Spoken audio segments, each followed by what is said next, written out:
지금까지 이제 RNN의 가장 기본적인 어떤 구조, 바닐라 RNN이라고 불리는 그런 구조 설명했고요. 그리고 결국은 미니 배치 SGD처럼 트렁케이티드 BPTT라는 테크닉을 써서 백 프로퍼게이션으로 RNN을 트레이닝한다라고 설명을 했습니다.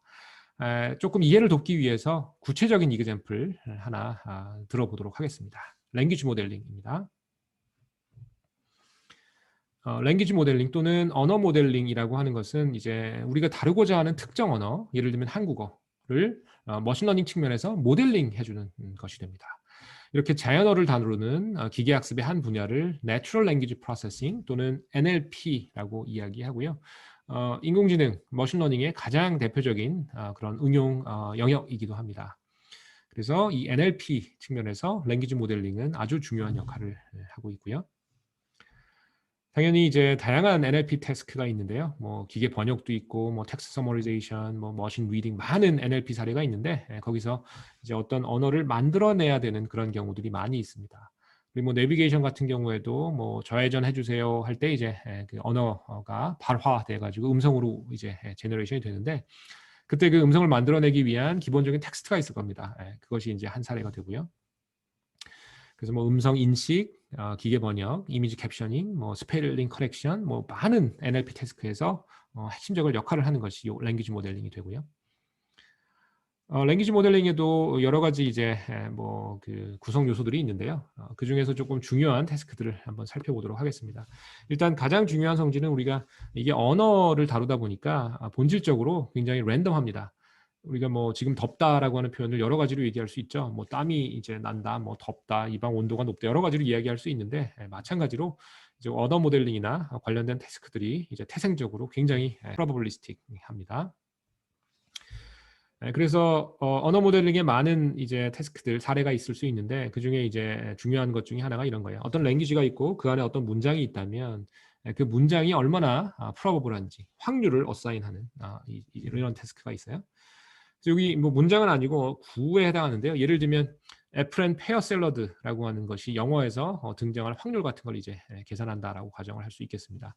이 페어라는 게 사실은 타이포죠. 그래서 이게 좀 잘못된 거기 때문에 하지만 이제 이런 타이포가 있을 수도 있기 때문에 영어는 아니지만 굉장히 작은 이런 확률 예로 들 수 있고요. 비교해 보겠습니다. 위에서 이 페어를 이제 사실은 이 페어라고 하는 과일 이름으로 잘못 쓴 것이라고 하면 이 두 번째 이 구는 사실은 훨씬 많이 등장을 할 겁니다. 그렇죠? 여기 타이포가 아니기 때문에 그래서 이제 오도가 굉장히 이제 증가했음을 알 수 있고요. 이런 식으로 어떤 문장이 있을 때 그 문장의 확률을 이제 어사인할 수 있는 그런 능력이 랭귀지 모델의 중요한 그 능력이 되겠습니다.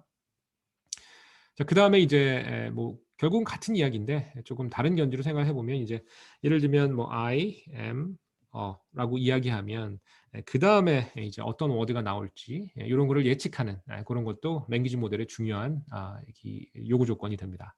그래서 이제 이 앞쪽에 I am 까지 들었을 때 그 다음에 나올 수 있는 단어들을 쭉 열거할 수 있겠죠. 뭐 boy도 될 수 있고 뭐 I am 뭐 book 뭐 이런 거 확률은 높지 않지만 뭐 girl 뭐 teacher 이런 것도 쭉 있을 때 지금 문맥으로 봤을 때 뭐가 제일 확률이 높으냐 뭐 이런 것들을 이제 그 확률을 결국 어사인하는 그런 문제가 되겠고요.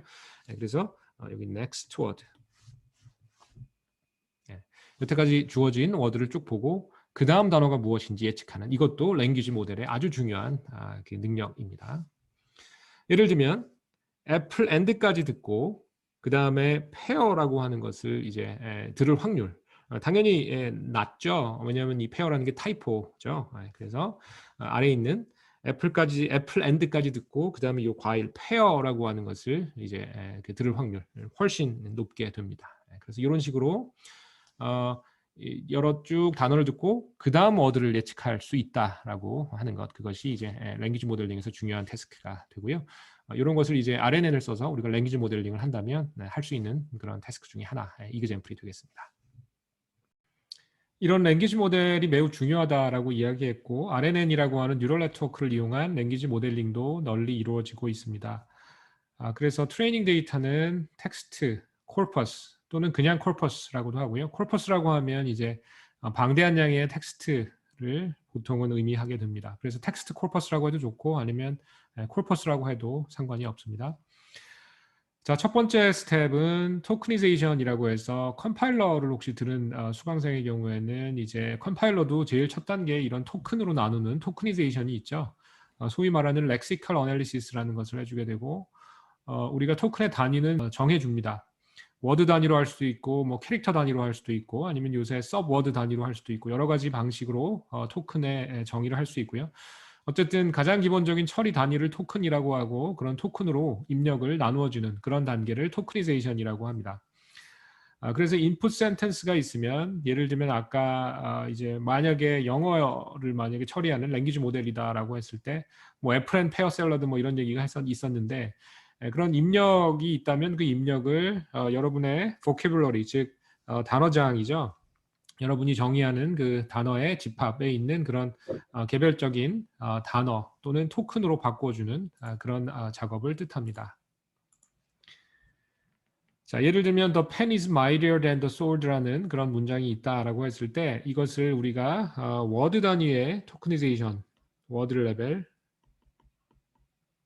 가정하고 워드로 이렇게 쪼개주면 되겠죠. 그래서 the pen is mightier than the sword. 그 다음에 이제 마침표도 보통 하나의 토큰으로 잡게 되고 그 다음에 문장의 끝을 의미하는 end of sentence 또는 EOS라고 하는 스페셜 토큰을 우리는 삽입해 주게 됩니다. 그래서 이 문장을 우리는 9개의 토큰으로 이렇게 토크니제이션 할 수 있음을 예를 통해서 설명을 했고요. 그 다음에 스페셜 케이스로 start of sentence, SOS, end of sentence, EOS, unknown word, UNK 이런 식의 스페셜한 토큰을 널리 사용하게 됩니다. 그래서 이 위의 예제에서는 end of sentence라고 하는 EOS 토큰을 문장 뒤에 명시적으로 삽입하였음을 알 수 있겠죠. 두 번째 단계는 supervised training이 되겠습니다. 즉 우리의 corpus에 많은 양의 데이터가 있을 것이고요. 거기 있는 그 센텐스들을 토크니제이션을 한 뒤에 두 번째 스텝이 되겠습니다. 과정을 자세히 설명을 하도록 하겠습니다. 자, 일단 우리는 여러 가지 머신러닝 모델로 랭귀지 모델을 수행할 수 있겠지만 RNN이 우리 지금 토픽 주제이니까 RNN을 써서 랭귀지 모델을 만든다라고 가정을 할 수 있고요. 그리고 랭귀지 모델의 구체적인 그런 태스크를 보면 토큰 센텐스가 주어지죠. 그러고 나서 이제 그 다음에 오는 토큰, 우리 지금 레벨에서는 워드 레벨의 토크니제이션이었으니까 그 다음에 나오는 워드의 확률을 예측하는 그런 능력을 갖고 있는 모델을 만드는 그런 목적을 가지고 있어요. 자, 구조를 한번 살펴보겠습니다. 우선 이게 슈퍼바이즈 러닝이라고 가정을 하고 우리의 코퍼스에 있는 문장 하나하나를 가지고 오면 될 거예요. 그렇죠? 그러면 우리 코퍼스에 있는 실제 텍스트 아웃풋 YT라고 불러주겠습니다. 즉 T번째 토큰, 여기서는 T번째 단어가 되겠죠. 그래서 리얼 아웃풋 YT라고 하는 것은 벡터가 될 것이고요. 즉 워드의 시퀀스가 이제 하나의 문장인데 하나하나의 워드, 여기서는 토큰은 하나의 벡터가 될 겁니다. 그런데 워드를 벡터로 바꿔주는 그런 방법에는 여러 가지가 있을 수 있어요. 여기서는 가장 간단한 방법인 원핫 벡터를 쓰는 방법을 사용하도록 하겠습니다. 그래서 어떻게 하는 거냐 하면 예를 들면 여러분 단어장에 제일 첫 번째 단어가 뭐 A이고 뭐 두 번째 단어가 AA, 에런 뭐 이런 거고 쭉 가서 맨 마지막 단어가 뭐 Z 이렇게 뭐 단어가 있다라고 가정을 해보죠. 그리고 이 단어의 수를 뭐 예를 들면 10,000개라고 한번 가정을 해볼까요? 그러면 하나하나의 단어를 어떻게 바꿔주냐 하면 동일한 크기의 벡터로 바꾸는데 그 벡터의 크기는 1만이고요. 그 다음에 벡터의 여러 가지 이런 그 엘리먼트들이 있을 텐데 순서대로 그 순서에 해당하는 위치만 1이고 나머지는 0을 세팅해 주는 거예요. 예를 들면 제일 처음에 나오는 단어는 첫 번째 칸은 1이고요. 나머지는 모두 0이 되겠죠.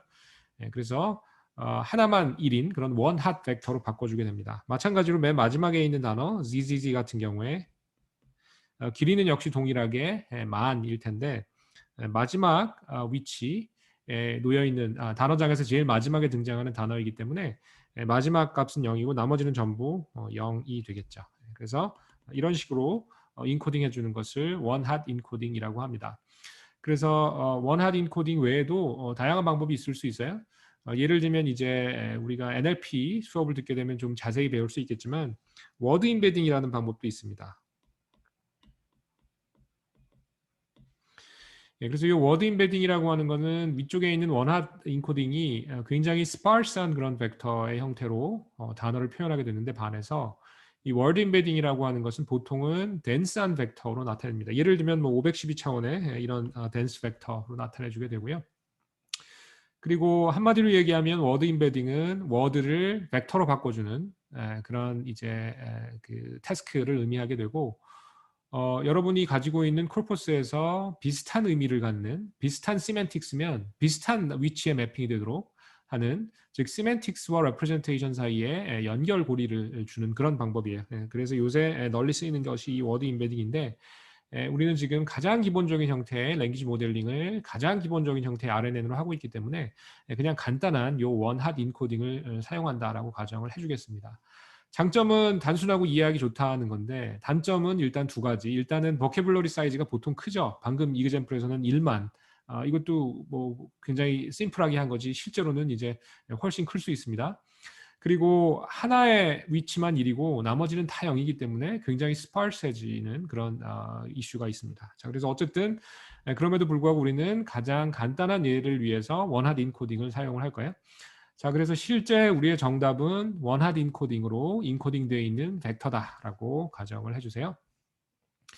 그 다음에 우리의 모델이 주는 모델 아웃풋, 즉 YT라고 하는 정답을 우리가 예측을 할 때 Y T라고 써줄 거고요.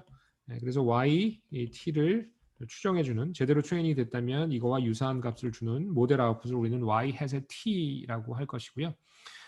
그 다음에 이것은 우리가 라지스트릭 리그레션에서 봤던 그런 가정과 동일합니다. 라지스트릭 리그레션에서 어떻게 우리가 그 정답과 모델 아웃풋을 어떻게 비교했었죠? 정답은 뭐 true 아니면 false니까 예를 들면 뭐 정답이 플러스 1이라고 하는 하드한 레이블을 가질 것이고 반면에 우리 라지스틱 리그레션 모델의 아웃풋은 예를 들면 뭐 0.78 뭐 이런 퍼지하고 소프트한 값을 준다라고 가정했었죠. 그리고 이 사이를 크로스 엔트로피 로스를 가지고 측정을 했었잖아요. 그죠? 그거에 어떻게 보면 확장입니다. 여기서 우리가 사용하고자 하는 인코딩 스킴이. 그래서 출력은 원핫 벡터. 예를 들면 아까 뭐 이렇게 벡터가 이렇게 있으면 이 중에 뭐 두 번째가 1이고 나머지는 0인 이런 벡터. 그런데 이제 우리 모델이 주는 것은 소프트한. 그래서 사이즈는 버케블러 사이즈로 동일한데 원핫이 아니고 소프트맥스. 예를 들면 우리 정답이 만약에 이렇게 0, 1, 0, 0, 0, 0 이렇게 정답이라면 우리의 모델 아웃풋의 경우에는 뭐 예를 들면 여기 0.7 아까 8, 뭐 0.01, 뭐 0.001 뭐 이런 식으로 이렇게 소프트맥스 벡터가 출력으로 나온다라고 가정을 할 거고요. 그리고 이 둘을 역시 크로스 엔트로피 로스를 써서 비교하게 될 겁니다. 그래서 이런 가정 할 거고요. 그 다음에 우리가 방금 학습했던 바닐라 RNN 있죠. 그 바닐라 RNN을 써서 우리의 모델을 만들어 준다라고 가정을 하겠습니다. 자, 그랬을 때 우리 바닐라 RNN의 식이 여기 나와 있습니다. 요 H of T, 즉 히든 벡터는 하이퍼볼릭 탄젠트이고 하나 전 단계의 시스템 그 H of T-1 그리고 현 단계의 입력 XT 그 다음에 이제 이런 매트릭스 두 가지 그리고 바이어스 벡터 이렇게 됨을 우리는 학습했고요. 그런데 이제 뒤쪽의 이그젠플을 보면 바로 이해할 수 있는데 이런 랭귀지 모델링에서는 위에 초록색 박스 친 거와 같은 이런 관계가 성립하는 것이 일반적입니다. 즉 현 단계 입력이라는 것은 하나 전 단계의 출력이 되는 거죠. 왜냐하면 우리가 여태까지 단어를 쭉 보고 그 다음 단어를 추정하는 거다라고 랭귀지 모델링을 정의했잖아요. 랭귀지 모델링의 어떤 next word prediction 태스크를 정의했으니까 그 견지를 살펴보면 현재 입력이라는 것이 바로 전 단계의 출력이라고 볼 수 있는 거죠. 뒤쪽에 이그젠플을 써서 다시 한번 설명하겠습니다. 자, 어쨌든 이 파란색, 초록색 박스 친 거와 같이 현재 입력이 바로 직전 단계의 출력이라고 가정하면 바닐라 RNN의 이 이퀘이션이 바로 아랫줄처럼 변형됨을 쉽게 알 수 있습니다. 즉 x of t 대신에 y의 t-1이 이렇게 들어가는 그런 식이 될 겁니다. 자, 그 다음에 우리 모델 아웃풋 y hat이라고 했고, y hat은 방금 위에서 설명한 대로 소프트맥스 벡터를 출력으로 주어야 할 것이고요. 그 소프트맥스 벡터는 어떻게 얻냐면 역시 히든으로부터 얻고 매트릭스하고 벡터 이렇게 웨이트 매트릭스와 바이어스를 학습함으로써 우리는 얻을 수 있게 됩니다. 그래서 이것이 우리의 모델링이에요. 자, 그 다음에 초기화는 뭐 여러 가지로 할 수 있겠지만 우선 간단하게 그 최초의 시스템 히든 스테이트를 모두 0인 이런 0 벡터, 이제 최초의 그 입력도 0 벡터라고 이렇게 초기화를 했다라고 가정을 해보겠습니다. 그 다음에 로스는 방금 이야기한 대로, 그리고 우리가 라지스 리그레션에서 학습한 대로 정답은 하드한 0 아니면 1을 값을 갖는 그러한 원핫 벡터이고, 그런데 출력은 소프트맥스 벡터이고요. 어떻게 보면 서로 다른 종류의 분포라고 볼 수 있고, 그 둘 사이의 괴리를 우리는 측정하기 위해서 크로스 엔트로피 로스를 마치 라지스틱 리그레션에서 바이너리에 대해서 사용한 것처럼 동일하게 사용을 해주게 됩니다. 물론 바이너리를 확장해서 멀티 클래스 클래시피케이션에 대한 크로스 엔트로피 로스를 사용할 거예요.